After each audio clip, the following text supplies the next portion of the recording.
السلام علیکم پیارے دوستو، زلفی نالج لینڈ ورلڈ میں خوش آمدید۔ سلطان صلاح الدین ایوبی رحمۃ اللہ علیہ۔ یوسف صلاح الدین نے بڑی حیرت سے خلیفہ عاضد کا حکم سنا، مگر فوری طور پر کوئی جواب نہیں دیا، بس خاموشی سے مصر کے حکمراں کی طرف دیکھتا رہا۔ تم نے میرا حکم سن لیا، اس بار خلیفہ عاضد نے چیخ کر کہا۔ سن لیا۔ یوسف صلاح الدین کی آواز مدھم تھی، مگر اس سے استقامت چھلک رہی تھی۔ تو پھر اسی وقت سامان سفر باندھو اور مصر کی حدود سے نکل جاؤ۔ خلیفہ عاضد کے لہجے میں وہی آمرانہ سختی تھی۔ امیر عزیز الدین بہت زیادہ پریشان نظر آ رہا تھا، کیونکہ اسی کے مشورے سے یوسف صلاح الدین نے یہ خطرناک قدم اٹھایا تھا اور مصر کے دو معزز امراء ابو جعفر اور علی ناصری کو گرفتار کر لیا تھا، اور اسی گرفتاری کے سلسلے میں یوسف صلاح الدین کو مصر کی وزارت عظمیٰ کے منصب سے معزول ہونا پڑا تھا۔ امیر عزیز الدین اپنی اس غلطی پر دل ہی دل میں پشیمان ہو رہا تھا کہ یوسف صلاح الدین کی آواز ابھری۔ خلیفہ محترم، میرا جرم؟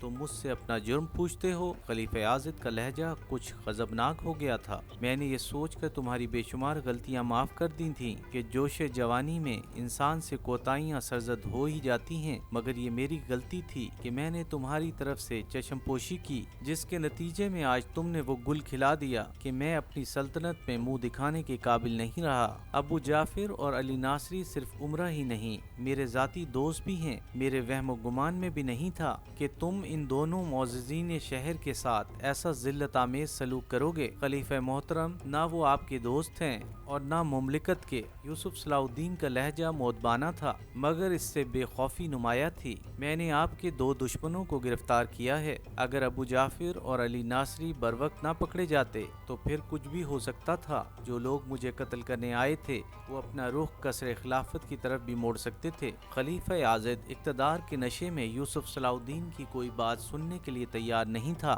تم جب یہاں آئے تھے تو ایک معمولی سپاہی تھے، مگر میں نے تمہیں زمین سے اٹھا کر آسمان پر بٹھا دیا۔ پھر تم اپنی حیثیت بھول گئے۔ غلام تھے، اسی لیے آقاؤں کے گریبانوں پر ہاتھ ڈالنے لگے۔ ایک لمحے کے لیے یوسف صلاح الدین کے جوان خون میں آگ سی لگ گئی، مگر اس نے فہم و فراست اور ضبط و تحمل کے پانی سے اس آگ کو بجھا دیا۔ خلیفہ محترم، میں غلام ہی سہی، مگر آپ کی مملکت کے لیے میرے چچا اسد الدین شیر کو اور خود میری بہت خدمات ہیں، جنہیں آپ جوش جذبات میں نظر انداز کر رہے ہیں۔ ہم نے تجھے اور تیرے چچا کو ان خدمات کا اتنا صلہ دے دیا کہ تم دونوں اس کا تصور بھی نہیں کر سکتے تھے۔ خلیفہ عاضد مسلسل صلاح الدین کی تحقیر کر رہا تھا، مگر ہماری کریمانہ نوازشات کا صلہ جو تو نے دیا ہے، اسے ہم زندگی بھر فراموش نہیں کر سکتے۔ یوسف صلاح الدین نے اس مسئلے کو سلجھانے کے لیے مزید وضاحتیں پیش کرنی چاہیے، لیکن خلیفہ عاضد نے اسے اس طرح جھڑک دیا جیسے وہ مصر کا وزیر اعظم نہ ہو، اس کا زرخرید غلام ہو۔ بس ہمارا آخری کرم یہ ہے کہ ہم تجھے مصر سے زندہ و سلامت جانے کی اجازت دے رہے ہیں، ورنہ تیرے اس جرم کی سزا کچھ اور تھی۔ اگر خلیفہ عاضد کے اختیار میں ہوتا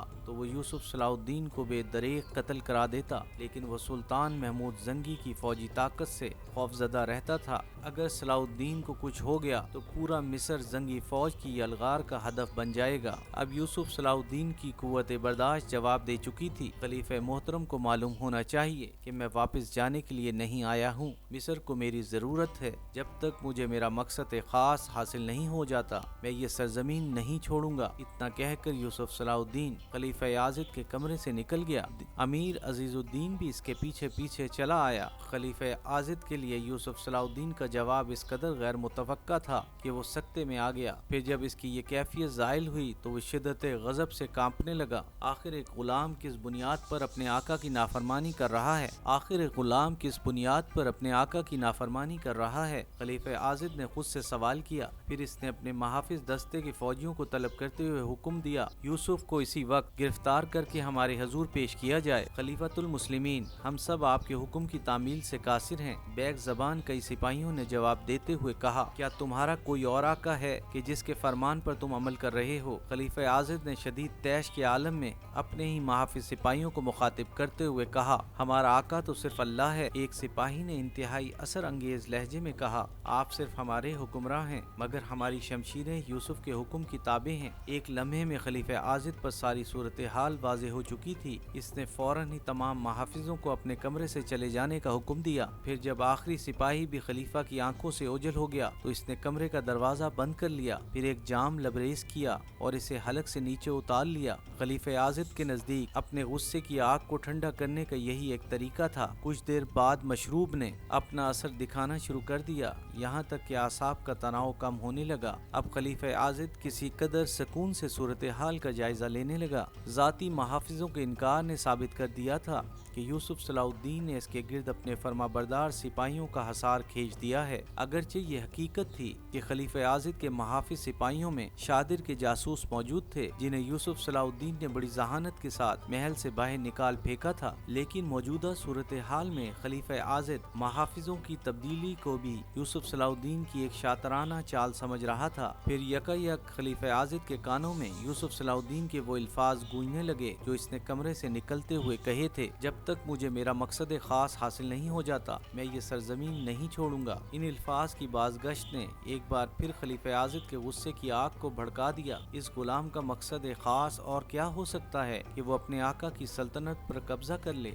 خلیفہ عاضد نے خود کلامی کے انداز میں کہا، مگر یہ کیسے ممکن ہے؟ یوسف کے 2000 سپاہی پوری مصری فوج کا مقابلہ کس طرح کر سکتے ہیں؟ اس خیال کے آتے ہی خلیفہ عاضد نے ایک اور منصوبہ تراش لیا۔ پہلے اپنے 2000 محافظوں کو قتل کرا دیا جائے، پھر یوسف صلاح الدین کو گرفتار کر کے زندان میں ڈال دیا جائے۔ اس خیال کے آتے ہی خلیفہ عاضد کا بے قرار دل ٹھہر سا گیا۔ پھر خلیفہ عاضد نے مصری افواج کے سالار عبداللہ کرشی کو خلت میں طلب کر کے انتہائی ناگوار لہجے میں کہا، میں محسوس کر رہا ہوں کہ مصری افواج سو رہی ہیں۔ عبداللہ کرشی نے حیرت سے خلیفہ عاضد کی طرف دیکھا اور سپاہیانہ لہجے میں کہا، آج سے زیادہ ہماری افواج کبھی ہوشیار نہیں رہی۔ ہر سپاہی جاگ رہا ہے اور ہر مورچہ مضبوط ہے۔ یہ کیسی بیداری ہے اور کیسی مضبوطی ہے کہ مصر کے 2 معزز ترین امراء ابو جعفر اور علی ناصری کو میری اجازت کے بغیر زندان کے حوالے کر دیا گیا۔ خلیفہ عاضد نے اپنے سپہ سالار کو ڈانٹتے ہوئے کہا، ان دونوں کا جرم ثابت ہو چکا ہے،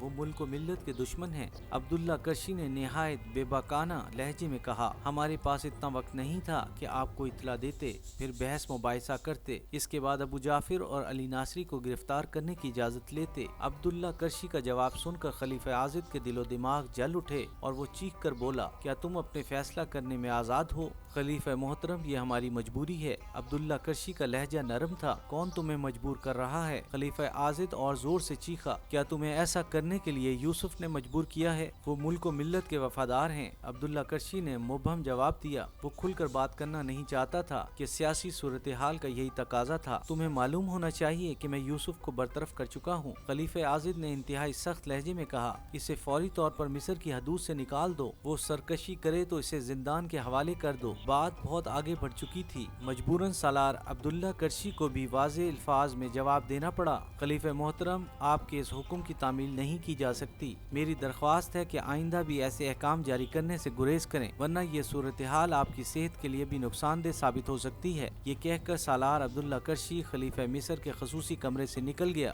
خلیفہ عاضد چند لمحوں تک تو سکتے کی حالت میں رہا، پھر پوری طاقت سے چیخا، کیا تم نمک حرام لوگ مجھے قتل کر ڈالو گے؟ اس چیخ کا خلیفہ عاضد کے دل پر بہت برا اثر پڑا اور وہ بے ہوش ہو کر گر پڑا۔ ایپیسوڈ 43 اختتام پذیر